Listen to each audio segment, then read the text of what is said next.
Então, a gente está no nosso encontro 13, né, e a ideia, né, de escolha desse filme, A Beleza Americana, né, hã, tem muito a ver, assim, com toda a sequência de filmes que a gente está fazendo, né.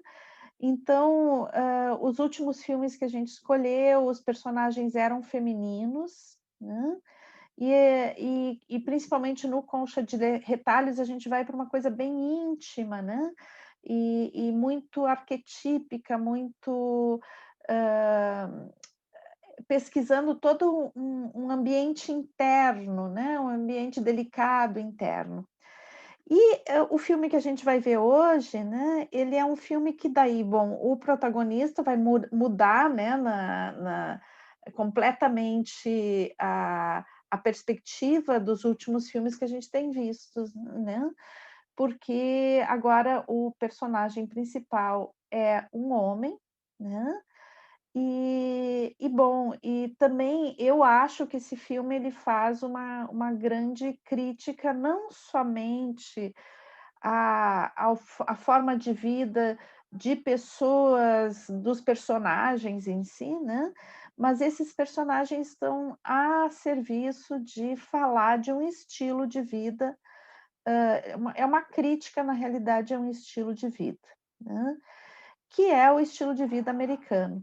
Então, esse filme ele foi feito, é de 1999, né, e o diretor, o Sam Mendes, é um diretor como a nossa querida Ana tinha já mencionado, né, ele é um diretor inglês, né, então, na realidade é um filme que faz uma reflexão sobre o estilo de vida americano, né, como um influenciador de um estilo de vida global, né. Então, mesmo em outros países, esse estilo de vida que os americanos cultivam, né, eles vão exportando isso, vão levando para o mundo inteiro. Nós brasileiros somos bastante consumidores desse estilo de vida, né, nos espelhamos muito neles. E ele faz, na realidade, esse filme, o Sam Mendes faz uma grande caricatura, né, do estilo de vida americano, né. Então, ele vai falar, né, de uma beleza superficial. E daí uma das coisas que a gente vai ter nesse filme é a presença dessa flor, da rosa, né, da rosa vermelha, durante todo o filme, né. Então, a rosa vermelha ela vai estar simbolizando algo durante todo o filme. E daí tem essa característica da flor, né, que flor que foi escolhida. Na realidade, o nome do filme, ele tem uma dupla mensagem, né, porque ele está falando da beleza americana, no sentido de uma beleza da forma que os americanos vão cultivar e viver a beleza, né, o pessoal dos Estados Unidos, né, mas também, por outro lado, essa rosa, né, existe uma rosa nos Estados Unidos, uma flor que se chama beleza americana, hã, American Beauty, hã. E daí, então, o que que acontece? Essa rosa foi criada artificialmente, né, é uma rosa que foi uma rosa de laboratório, e que é muito cultivada nos Estados Unidos, né, nos jardins, ela é muito dada de presente, e ela tem uma característica interessante, assim, ela não tem nem cheiro nem espinhos, então, ela tem que ser, polinizada, artificialmente, porque nenhuma abelha se interessa em polinizar uma flor dessas, porque elas não simplesmente não se sentem atraídas pela flor. Então é uma flor absolutamente artificial. Então, é interessante porque tem uma mensagem dupla aí, né, uma mensagem, digamos, não dupla, mas sobreposta, né, uma sobreposição, do nome do filme com o nome da flor, né. E isso já vai começar a falar dessa da sobre o que que o filme está falando, dessa beleza artificial, essa beleza que não toca profundamente ninguém, né.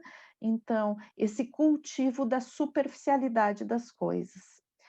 E daí, então, uma das coisas que me chama a atenção, né, que o filme vai então ter a presente nessa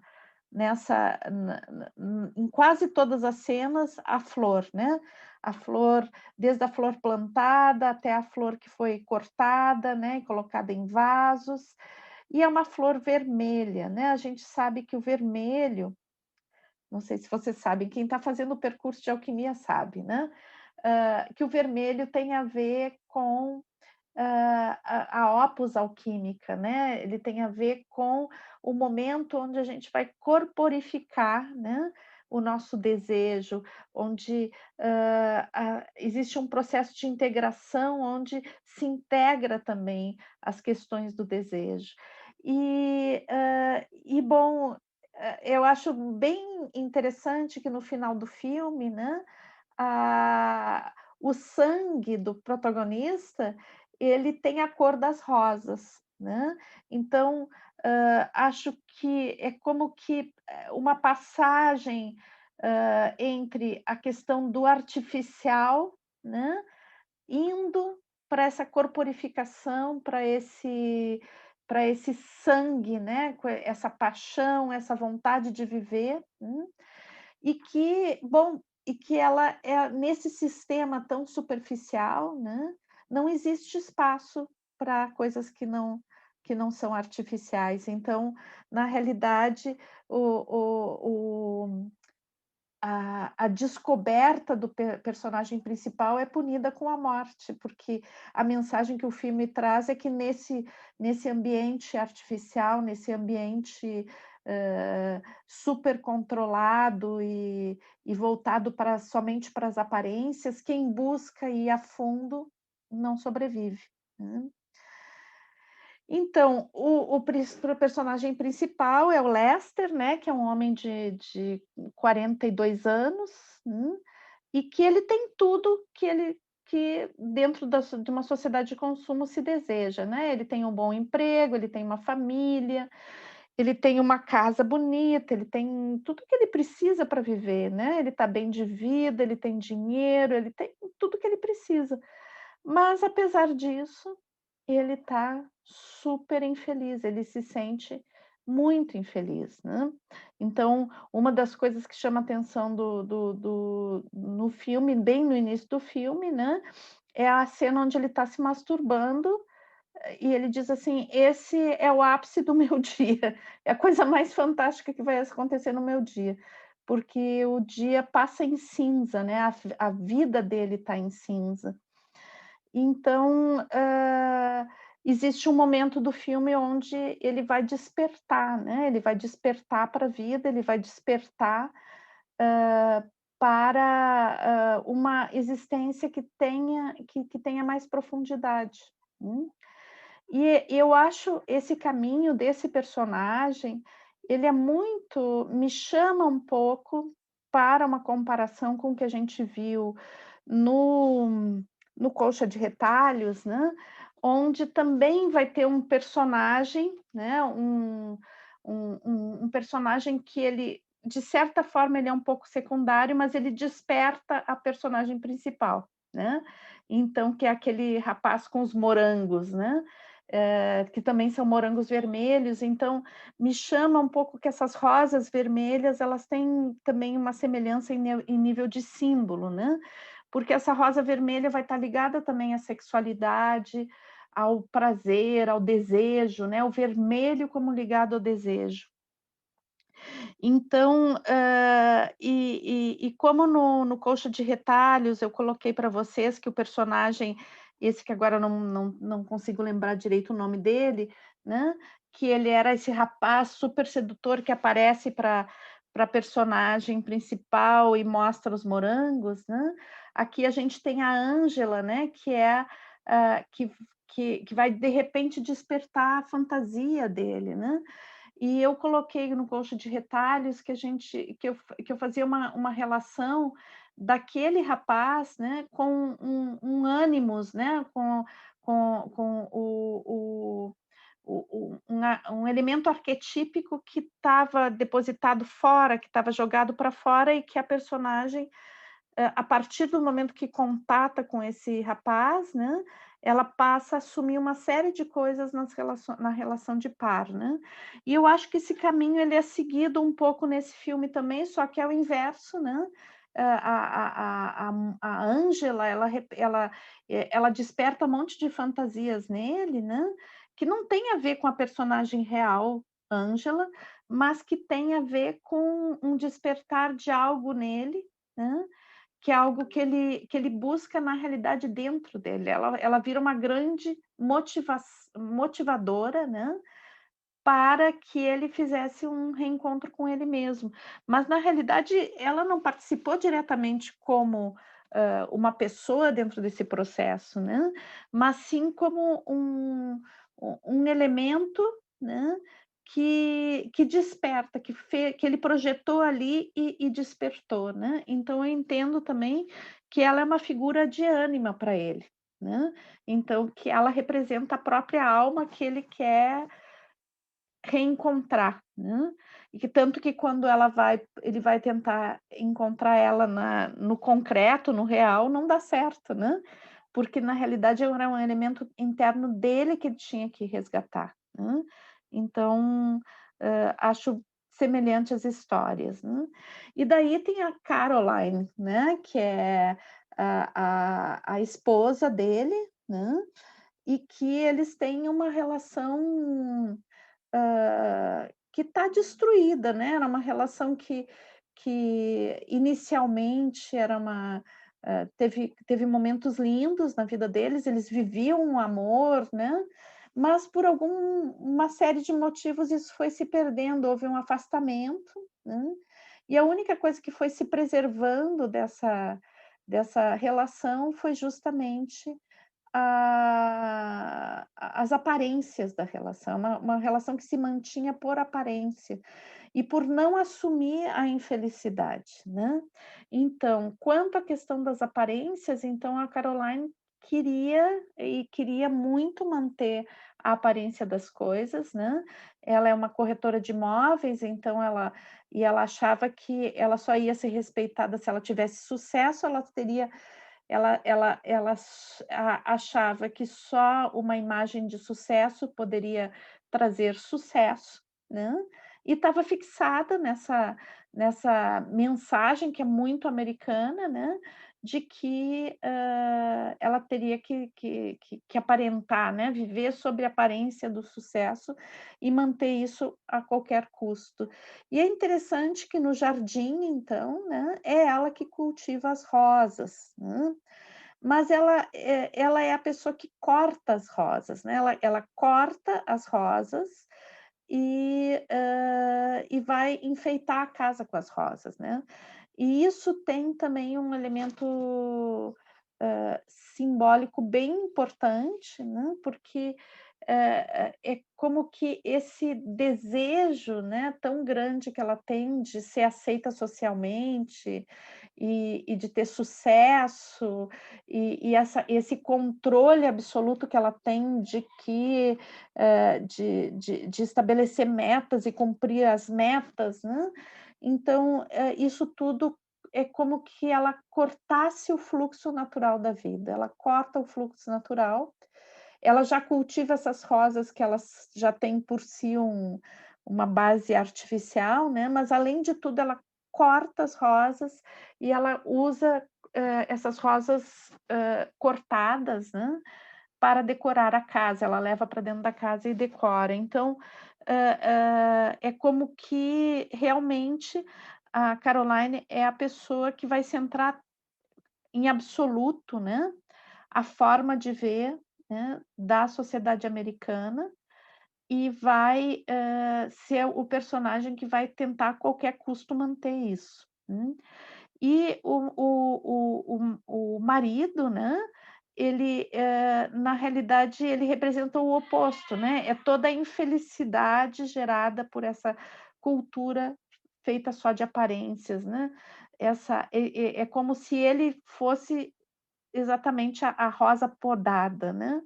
É uma coisa de castração, de humilhação que ele vivia o tempo todo, né, hã, onde apesar de ter tudo o que ele necessitava, ele se sentia fracassado o tempo todo, né. E a Caroline sempre tentando manter, né, um sentimento, uma postura de sucesso, de,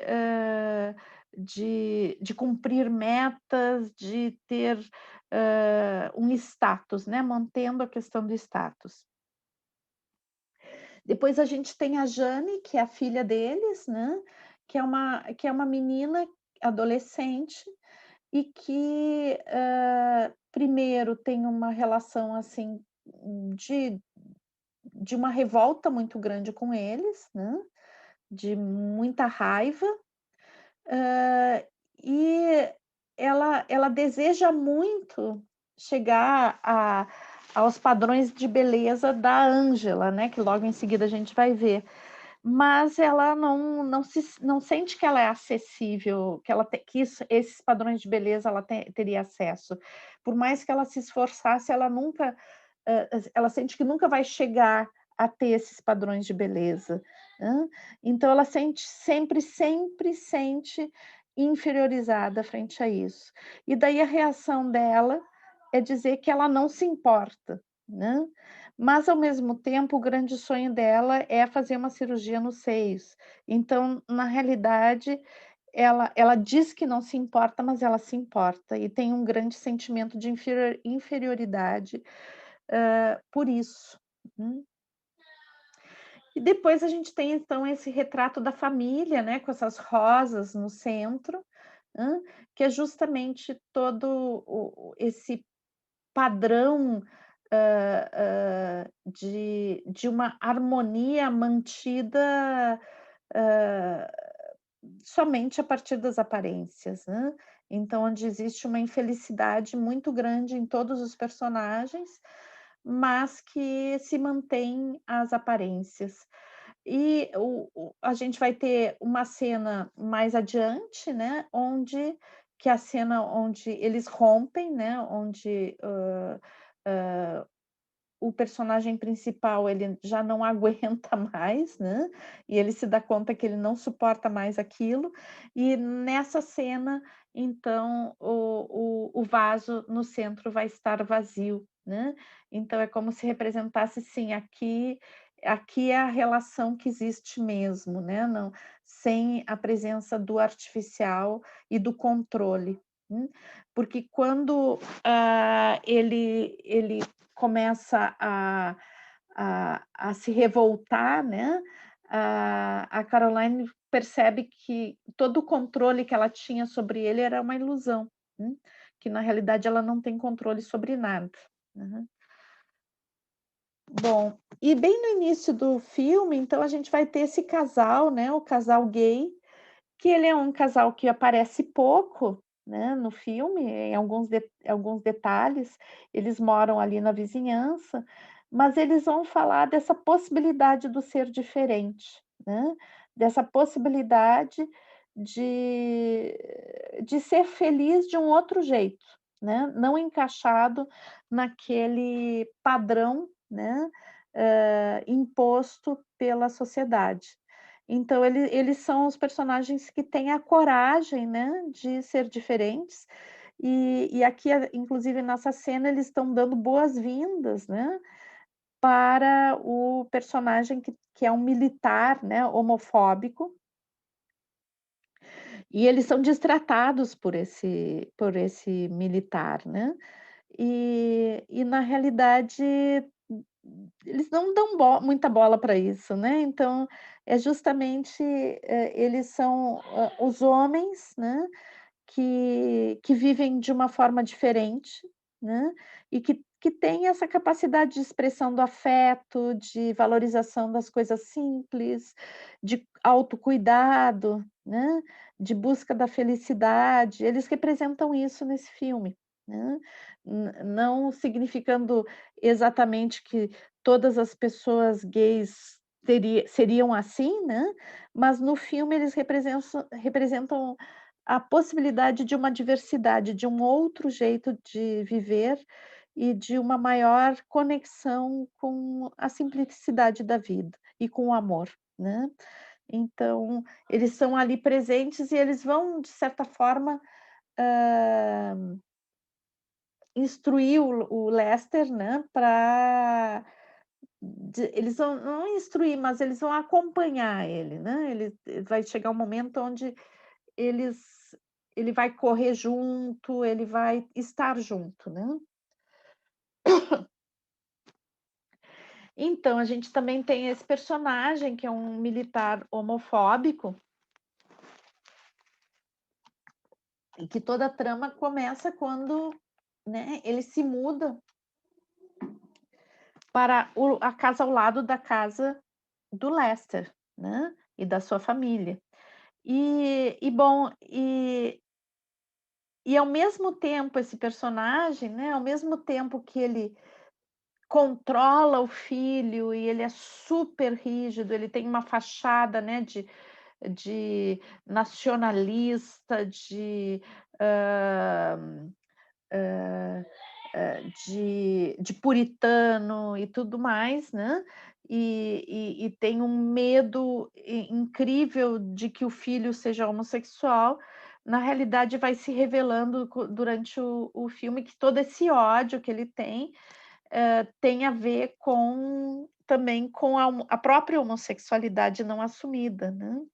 Então, com os próprios desejos que ele acaba projetando fora, né, e sendo violento e controlador com todo mundo, né. Então uma coisa também de muito má resolução consigo mesmo e com o seu feminino, porque depois a gente vai ver também que a relação dele com o filho e com a mulher é terrível, né. Aqui a gente tem o Rick, que é o filho, né, e que ele é um dos personagens bem interessantes do filme, porque o Rick, ele é um cara que ele tem uma aceitação, né, ele não contesta, a forma de ser de ninguém, né, mas ele tem um olhar diferente para tudo. Então, ele tá o tempo todo com essa câmera, né, filmando tudo, na realidade, essa câmera representa esse olhar que ele vai ter diferente para as coisas que ele vê no mundo, né. Então, ele é um cara que, por exemplo, com a Jenny, né, ele, ele consegue reconhecer a beleza dela, né, ele consegue se encantar com a beleza dela, ele busca estar com ela, porque ele consegue ver algo que nem ela mesma vê, né. E ele consegue ver beleza em pequenas coisas. Ao mesmo tempo, ele é um personagem que ele consegue lidar, né, com, o pai, com a mãe, e com as situações de vida, tendo soluções completamente diferentes do padrão que o pai, né, estabeleceu, com aquele padrão, plastificado que o pai, estabeleceu. Então, na realidade, ele ludibriava o pai com a história de trabalhar como garçom, que ele tinha dinheiro daqui e dali, porque ele trabalhava e, na realidade, dentro dessa casa tão rígida, ele era, na realidade, traficante de drogas, né. Então, mas esse personagem, não levando, assim, numa conotação,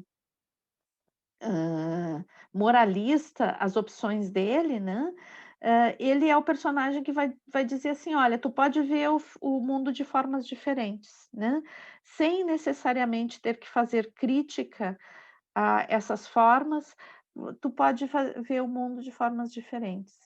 Então, mesmo se a gente pensar em termos da maconha, né, que o Lester acaba indo buscar na casa dele, a gente pode ver também que mesmo nessa questão da utilização da droga, né, tem essa coisa de ver o mundo sobre um outro ângulo, ver o mundo sobre um outro estado, né. E o quanto esse estado onde as pessoas vivem nessa sociedade é um estado também de uma restrição de visão muito grande, né. Então o quanto essa forma de ver o mundo padronizada não é uma droga também, né. Então acho que é um personagem que tem uma chave muito grande de leitura do filme. Hum.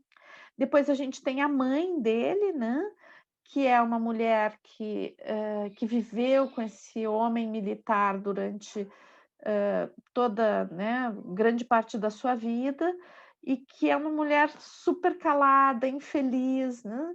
Então ela representa muito esse feminino submisso, esse feminino que, aceita ser menosprezado, né, e que não desenvolve os seus potenciais no sentido de dar limite, e de se realizar, que assume realmente uma condição secundária, uma condição de ser utilizada, de ser, hã, de de viver numa situação de desamor também, né. E ela tinha, na realidade, uma relação muito afeto com o filho, né, com o filho, e o Rick, de certa forma, compreendia isso, né. Ele não dizia para a mãe se fazer diferente, mas ele compreendia a mãe, e dentro dessa casa de homens, ele era o homem que conseguia ver ela como pessoa, né, porque o marido a via como um objeto, como algo necessário de ter essa mulher dentro de casa, mas não a reconhecia como uma pessoa, né. E depois aqui a gente tem outro personagem que é bem interessante, bem importante, né, que é a Ângela.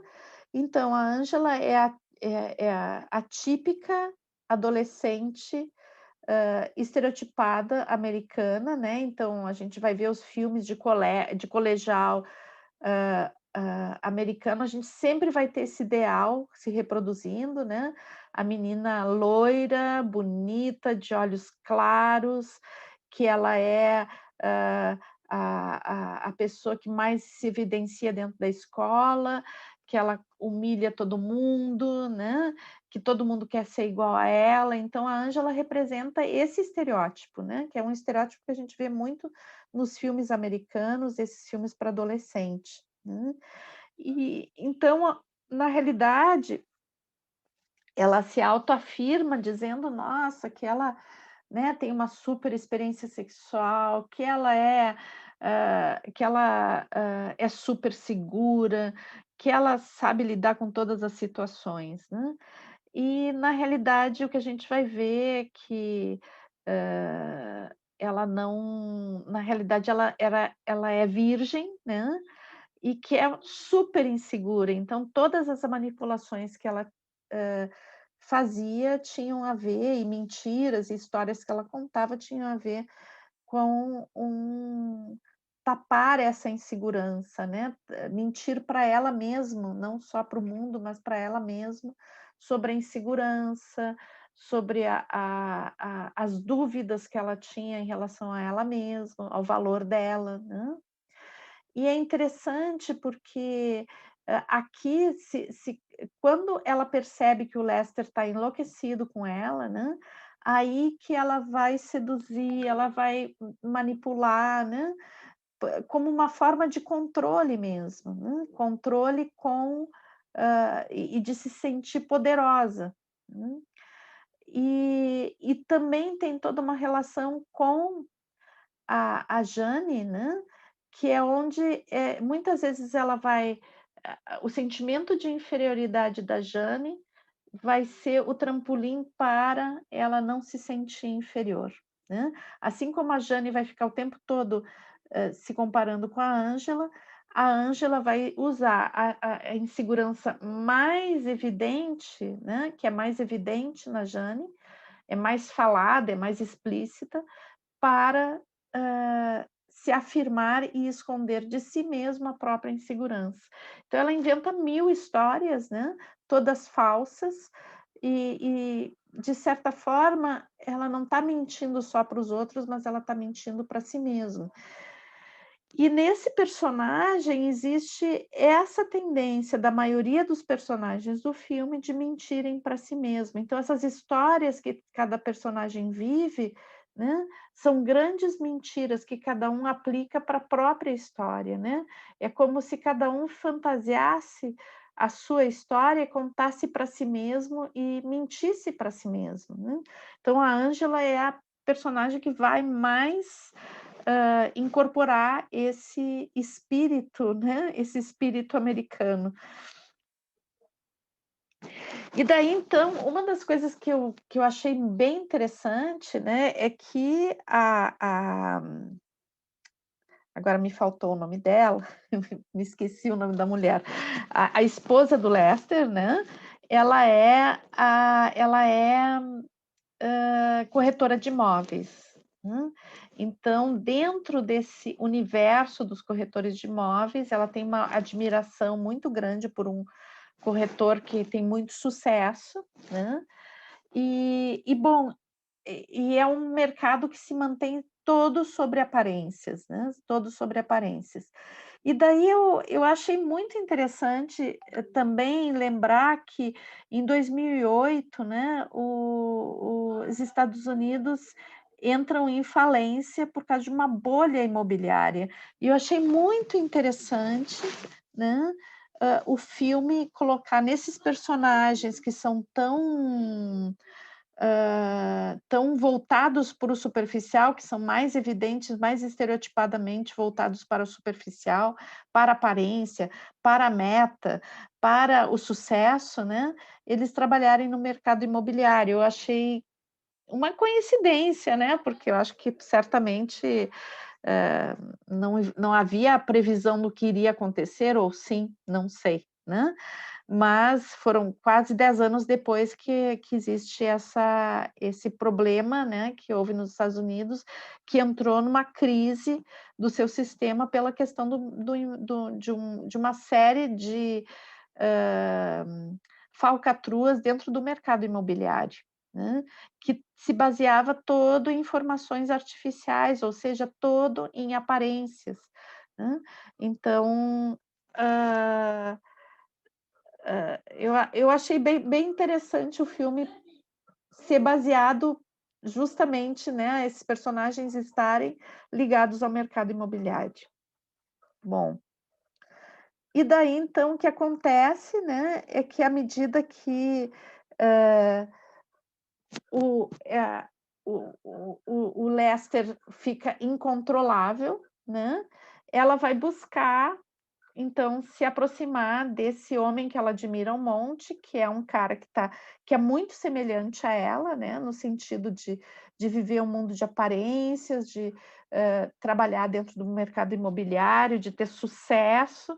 Então ela vai se envolver com esse cara, hã, que vai se tornar que va e vão se tornar amantes, né. Bom, então vamos voltar um pouquinho. Eu acho que essa cena, né, essa cena onde que é o momento que o Lester desperta, né. Então esse despertar que se dá justamente pela questão de um despertar do desejo, né. Então eu acho que é interessante a gente perceber, o quanto o o desejo, né, dentro da sociedade de consumo, ele é super manipulado, né.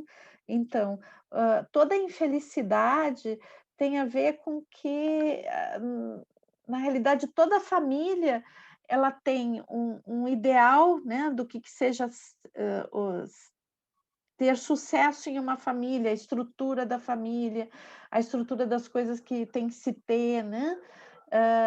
Mas aos pouquinhos, esse tentar se adaptar a um padrão de sucesso, a um padrão de comportamento externo, imposto, externamente, a gente vai ver, no início do filme também, esse sobrevoo sobre o bairro onde eles moram, né, com essas casas todas iguaizinhas.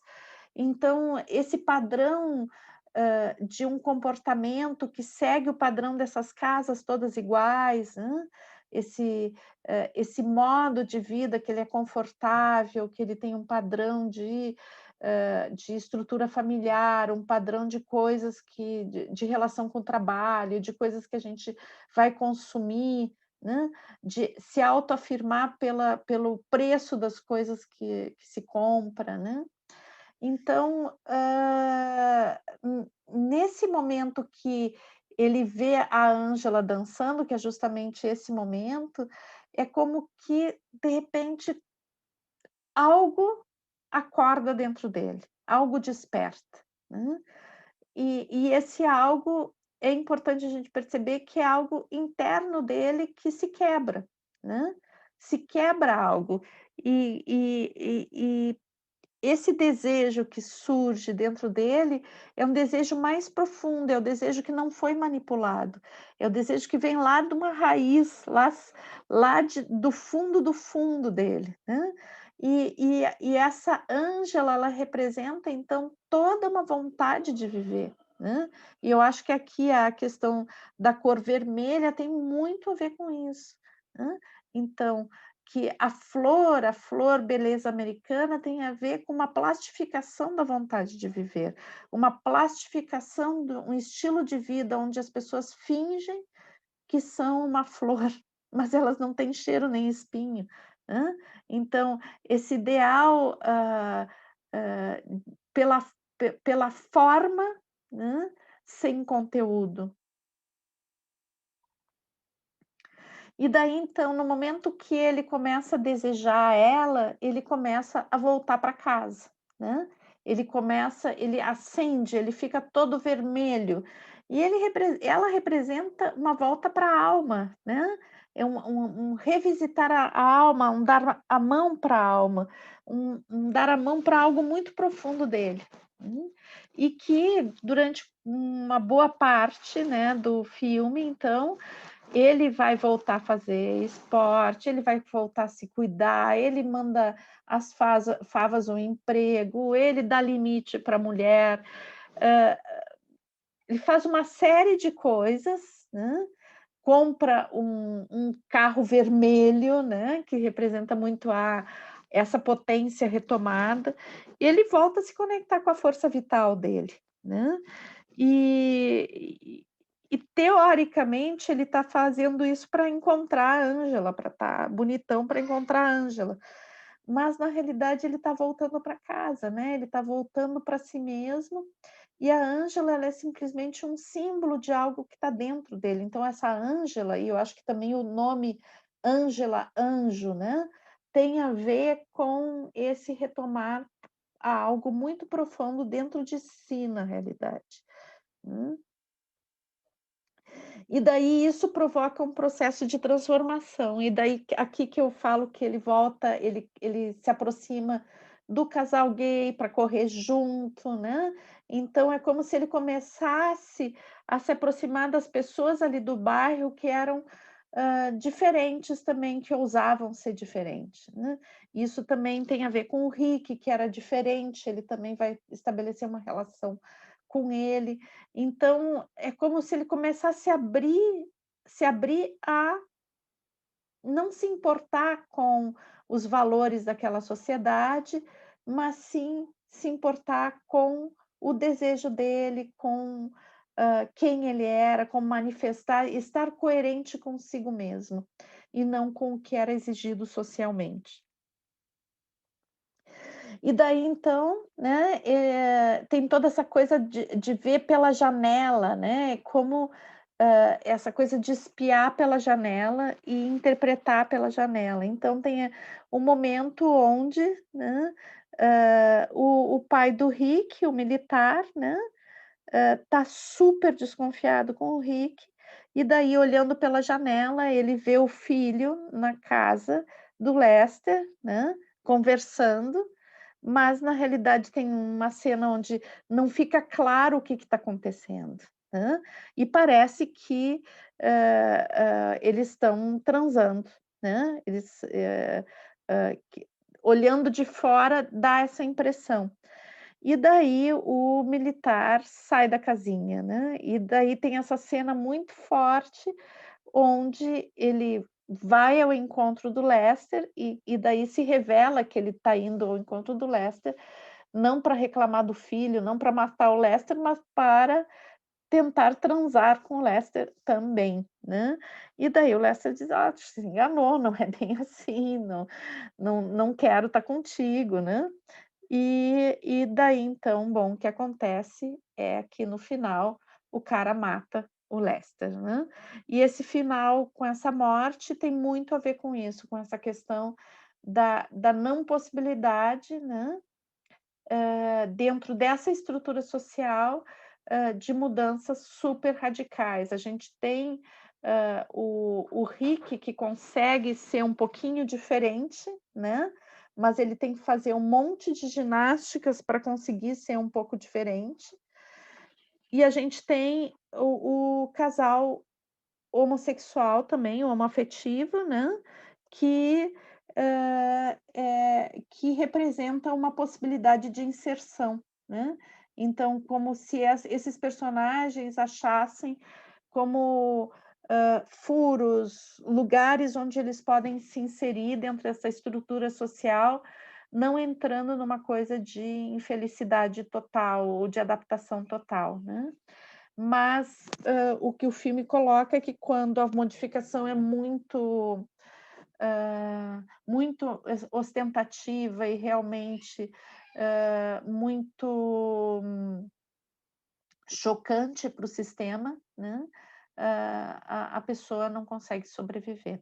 Então não é um filme que busca saídas, né, talvez o incômodo do filme também seja esse, ele não te dá nenhuma saída para esse sistema, né, ele simplesmente denuncia o sistema.